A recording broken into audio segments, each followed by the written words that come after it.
তাহলে মনে হচ্ছে একটা কাল সাপ ইনি গিরিকন্দরে লুকিয়েছে। কার ভয়ে? না, শিখি ভয়ে।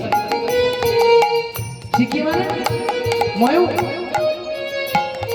ময়ূর হচ্ছে সর্পের শত্রু, তাই ময়ূরের ভয়ে ওই একটা কাল সাপিনী যেন গিরিকন্দর, দুটি গিরিকন্দরের মাঝে লুকিয়ে আসে। কত সুন্দর বৈষ্ণব কবি বর্ণনা দেখুন। জানেন এই রাধারানীর এই বেনিটি কাল সাপিনী বলে রচনা করেছিল বলে এই কাল সাপিনীর কথাটা অর্থটা কেটে দিয়েছিলেন সনাতন। রূপ গোস্বামী যখন লিখেছিলেন তখন সনাতন কেটে দিয়েছিল যে রাধারানীর বেনিটি কোনোদিন কাল সাপিনী বলা যায়। একদিন হয়েছে কি, ওই সনাতন যমুনা থেকে স্নান করে উঠে আসছে, তো দেখছে দুটি একটি বাচ্চা মেয়ে লতা পাতায় দোলনা করে দুলছে আর দুলছে, আর তার দেখছে যেন ওই বুকের মাঝে যেন একটা সাপ খেলা করছে।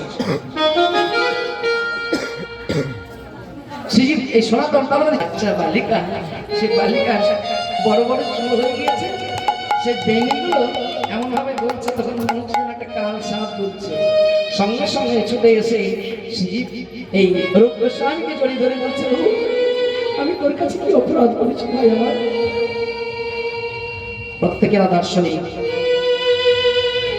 এই পদ্মরা যারা লিখেছেন তারা কেউ অনুভব করে লেখেননি, কেউ কল্পনা করে লেখেনি, তারা লীলা দর্শন করে চর্চরণ চালিয়েছে। প্রত্যেকে তারা দার্শনিক, তারা এই লীলা দর্শন করছেন আর লিখছেন।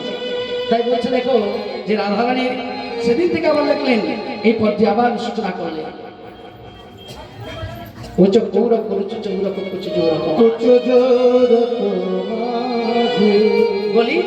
বসন সাজে মনে যত বেনি ফোনে বিয়ে দিয়ে যায়। গৌরা করেছো যেরকম যেরকম আছে। তাহলে ময়ূর কোনখানে আছে শিখি? না কৃষ্ণের মাথায় একটি ময়ূর পাখা ছিল, রাধা গোবিন্দ আমার শুয়ে আছে তো। অধরে অধর নয়নে নয়ন